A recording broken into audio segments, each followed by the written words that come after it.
Welcome to episode 43 of Realty Talk with Ellie and Galen. And Ellie, what I say, this will be very quick. We got to be somewhere in 10 minutes, and it's about a 7-minute drive. All right. So, but we'll go longer than 3 minutes, but we'll be a little late, fashionably late. Yes. Okay, so Ellie, topic, no, yes? We can talk about continuing education. Okay, talk about it. Well, I don't want We're just going to jump right in. We're going right into the topics. First off, Ellie, I always ask, how's your week? It has been a bag of snakes. Okay, that's typical. Yeah. I've been up since 4:30 this morning, and it is now 5:30, and I have two events. I have an event and a podcast tonight. I won't go to bed till like 11, and I'm like pepped up. I've had a lot of coffee. A little bit of cocaine. A couple ounces, but grams, ounces, grams. I don't know. I don't know. Like an ounce is a lot. My volume of coke is not there, but I've been like jazzed up all day. It's been a good day. Good. So, topic. Continuing ed. Go ahead. I have not done any, so I don't know what to say. I just know that I have to do it. Geez. That was it? That was it. Oh. It was my topic for you to talk about. Oh, okay. Continuing ed. Okay, so New York State, because I love New York State and all the regulations they have with everything, is continuing ed for real estate. You need 22 and a half hours every 2 years, which Ellie will need to do all of next year. I typically do all my continuing ed throughout the 2 years in the form of going to real estate or realtor events locally through our board. Which I can never do because they're always at 10 o'clock in the morning on a weekday. True. So I go to those, I get like 2 or 3 hours here and there, and typically I get a notification. I did it last year, so it'll be next year, roughly around October, November, September, somewhere, that says you need continuing ed by the end of the year. So I usually at that point try to have less than 10 hours to go, and I typically have like 5 to 7 hours still to go. So then I'll do a couple online courses.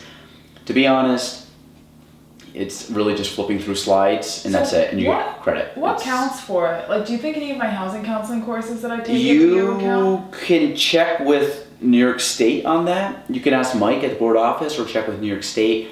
I don't know. I take the ones from I go to the realtor functions, and then I just go honestly on the New York State Association website or whatever our NYSAR website, and I look at continuing ed and just pick one of them. I think if you go to that Mansford, we didn't take the course, we screwed that up, but everybody else that took that course that was closer and didn't have to travel as far. Guinea pig. Yeah, well, I did the same stupid thing as you. We had to travel way too far to go take our courses, but if you go through there, I think they have continuing ed too. Oh, cool. But the ones through the board, they typically just include them in your dues, so it's not extra. The online courses, you pay extra for it. I'm paying for things that I'm not taking advantage of. Oh, 100%. Yep, 100%. So that's it, 22 and a half hours. It is just as dry as the 75-hour course. It does not teach you anything. Again, it is literally a way for New York State to say that you took a test. Basically, you just sit there and flip through slides. And you don't have to take a course, you don't have to take a test, you literally just have to get through the slides, and supposedly that's enough continuing ed for you to pass. It's dumb, it's stupid. I hate using those generic terms, but it really is. It's a waste of time. Big dumb. It's just a waste of time. Right. I think my continuing ed, honestly, is meeting with clients every day and just self-teaching myself. Experiences. Experience is just actually actively trying to learn stuff that actually matters in real estate, not as joking around in the team meeting before, not knowing the year of a certain law that was passed. How is that going to make me a good agent or broker? It doesn't. It's on the test. You know what would be helpful? Like a closing practicum, where you have to like go through an actual like fake closing. Oh, it'd be great. Okay, someone sits down and let me go through a role play of you want to list your house. Okay, let's do that, because that's actually helping people out, not. What do you do when scenarios? 100%, and that's what I want to do. Not give me a question on some stupid thing.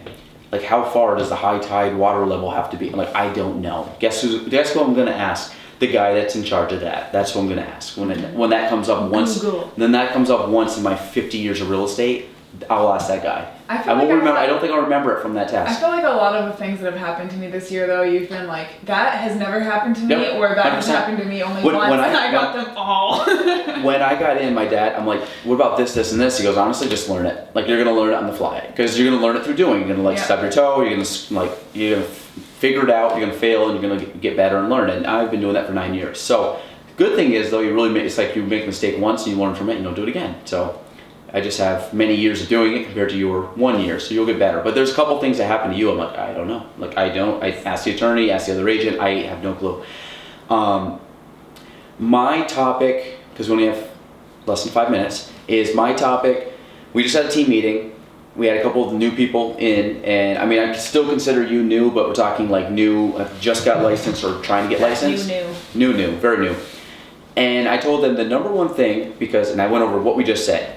You can have the course stuff. You can pretty much forget it. Get your test. You're done. Your real learning starts at that point. The second part is you can know all that stuff by heart, and there's some agents that know all that crap by heart, and guess what? They don't do anything. They're not good agents. They just can remember stupid stuff that does not affect is not useful in how to actually help someone buy or sell. What you really want to do is you want to learn how to do your job, and then you also have to learn how to accomplish your client's goals. Because at the end of the day, I've talked about how much I hate salesperson title. Our job is to help somebody accomplish a goal, and that is either buying or selling. And those are two very simple things, and then there's a lot of layers to that, meaning what is the situation that takes place in all those things? Is it money, time, health, job, downsizing, upsizing, all these different things that factor in, and you learn that by learning on the fly and understanding how to read people and helping people out. And I told both of them also, why are you doing real estate? Because real estate's hard, and some people I think some people look at real estate and say, oh Galen, like you've done really well and you're cool and like we love all the stuff you're doing, I want to do that. I have not done this for 9 years. I've been doing this for 5 years, and I've been really doing it for about a year. And that people have really seen, and what happens is you have to find your why way before that. My why has allowed me to build up to this level. Luckily for you guys, it's kind of, I'm accelerating your growth, but at the same time, you got to figure out why you're in real estate. So I asked, Kanan and Han, and I'm like, why are you guys doing this? Is it because, and again, my first why when I got into real estate was I just didn't want to work an hourly job where I felt there was a lot of downtime, that I wasn't getting paid. I wasn't doing anything for the time I was getting paid, and I just felt I was wasting time. I'm just sitting here doing nothing. Why do I have to sit here till a certain time period to get my paycheck when I can just do all the work in 2 hours and then leave? Right. And so that was really my number one goal.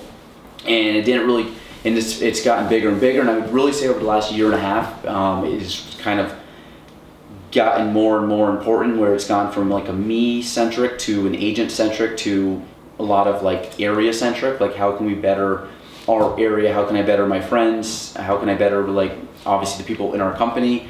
That has taken a precedence over just getting me better. Now granted, I've never took my foot off the gas of that, but I'm trying to affect more people now than I ever have before. And part of that is a giving back scenario where like, hey, I think I actually now can speak and say what I think because I have learned over a decade of doing this, and even a little bit before, because yes, I was involved.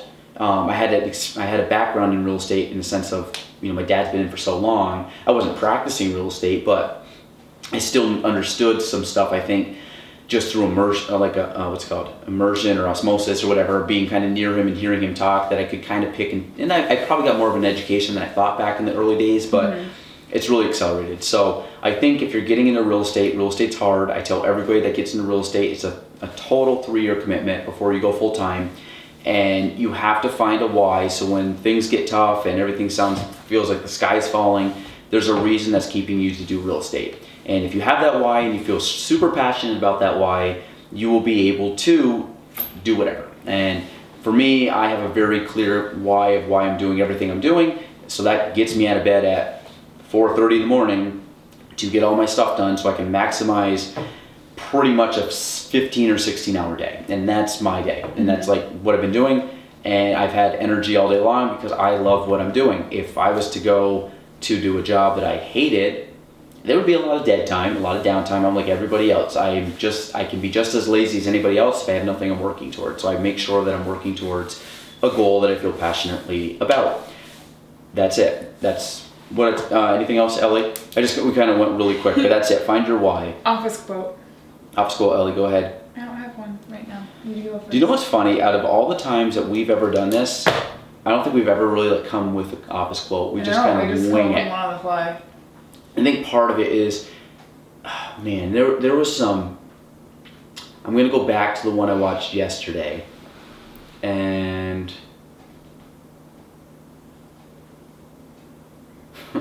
one of my favorite lines. I'm gonna butcher this. There's not like a rhyme or reason as to the.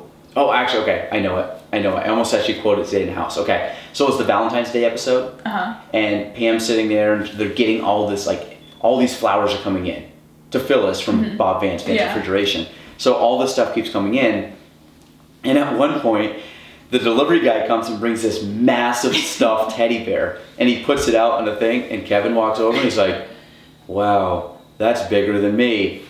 And the kid delivering it, or the UPS guy delivering it, looks at him and goes, no, it's not. And then puts it down and walks out. And it is the simplest line ever, but it just, like, all these dumb little things. Also, same episode, Michael goes to, now it's coming back, Michael goes, I'm double dipping today. Michael goes back to New York City with Jan on Valentine's Day for a corporate meeting. And Michael's like, yeah, anytime I come to the city, I like getting here a few hours early so I can see the sights and do some stuff. And he goes, and I'm also, because I'm going to get my favorite slice of pizza at my favorite pizza place. My New York style pizza. And he looks across the road and it's Sbarro. So that is Michael Scott's favorite my New York City. New York pizza. Okay, that's it. That's pretty good. I got two decent ones. There we go. Back on it. Back on the wagon. Yeah. You just want to steal the second one, the pizza one? Yeah. Okay. Yeah. All right, that's episode 43. We got to bounce. See y'all next week.